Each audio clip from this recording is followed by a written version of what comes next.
Alright, so I just got the motor cleaned up here. As you can see, I have not cleaned the cylinder because I'm going to put that in the ultrasonic cleaner.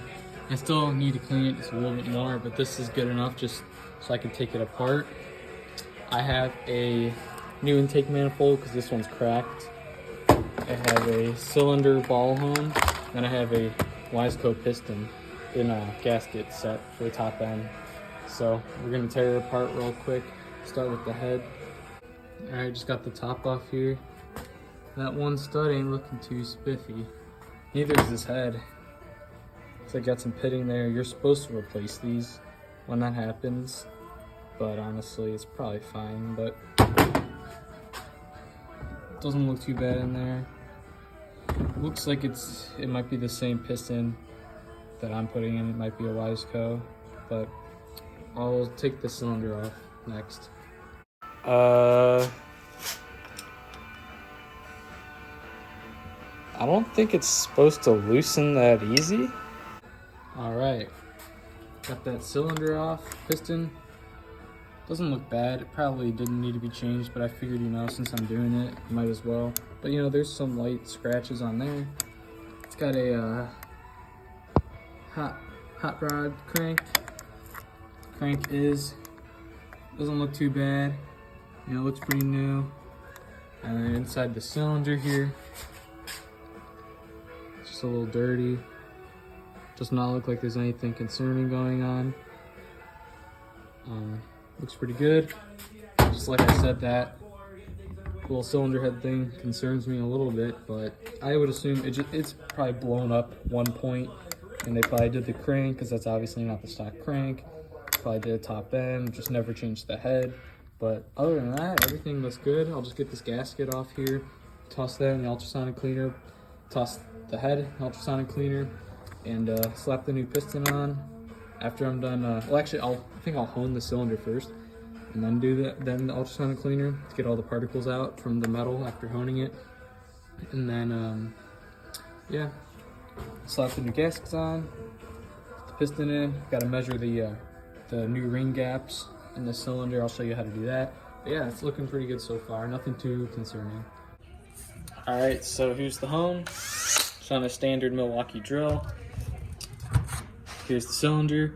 I used some starting fluid here just to kind of clean out the inside. Just wiped it out with a lint-free rag towel thing, just to get all the dirt, debris out of there.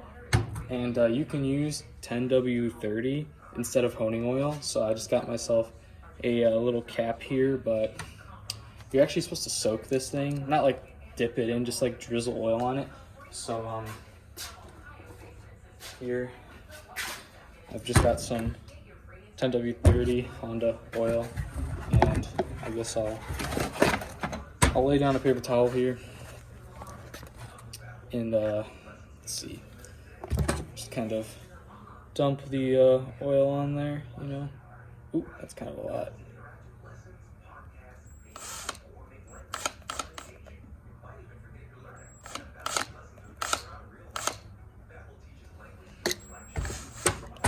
And kind of dip it in the oil here on the towel.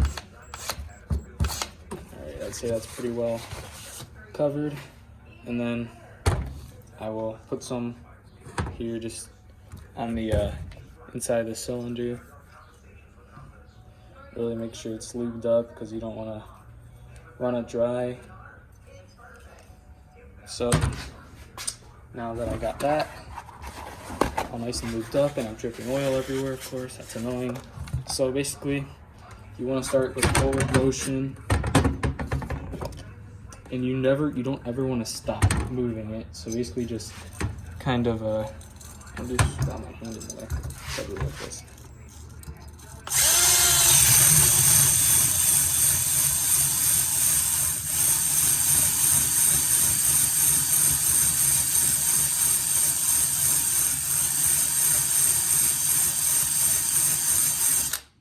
Alright, so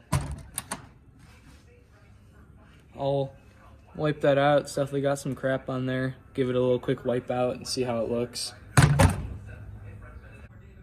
Alright, so I had to hone it in reverse too. I did it one more time, and you can see it's not like perfect, but I mean you can still kind of see that cross hatching a little bit.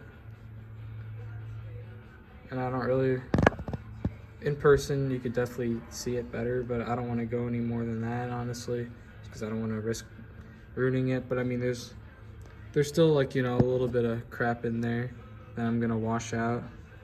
I mean I'm pretty satisfied with that. I'll put in the ultrasonic cleaner and we'll slap this thing back together. So doing piston ring gap, you take your one piston ring, put it in there, and take your piston, and then just kind of push it down in there just a little bit, make it even. And then you take a feeler gauge here. It's supposed to be between 0.15 millimeters and 0.35 millimeters. You just take your feeler gauge, put it in there, and we'll see what that reads. All right, so after checking both rings, they were both right about 0.25 millimeters, which is right in between. So it looks like our cylinder is good, our ring gap is good. So I'll put the rings on the piston and we'll start putting this thing back together. All right, I got the piston rings on, as you can see. In the instructions, it doesn't say anything about which side goes up. It just said it shouldn't matter unless it's instructed otherwise. And from what I remember, you always have the marked side up, as you could see right there. There's like a little, let's see if it'll focus. Right there, there's like some numbers. I think it says N50. I believe those go up.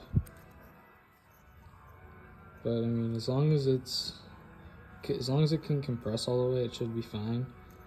So I've seen people where they either put the piston on the rod first, or some people, what they do is they'll compress the rings and put the piston through in the bottom of the cylinder first, and then put the whole thing on there and then put the pin through, just because when this is on there, sometimes compressing the rings can be really hard. So I think I'll put the piston in there, because I've tried both and I think this way might be the easiest. We'll see. All right, so this is what I was trying to say. So you put the piston in first, as you can see it's in there. I put the one clip on the one side, the SIR clip, have the pin pushed in just a little bit, have the little bearing in there. And now I'm just gonna put this on here, slide the pin through, or the wrist pin through the rod here. And then the hardest part will just be getting the second SIR clip back on this side.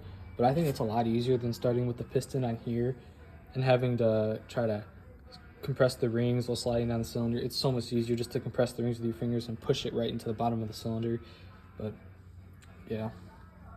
All right, got her all back together. Got the new intake boot on there.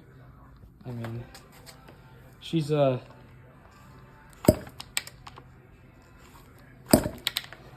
some compression now, you can hear it. So yeah, that thing looks nice and shiny and everything. I think I might put it in the frame now.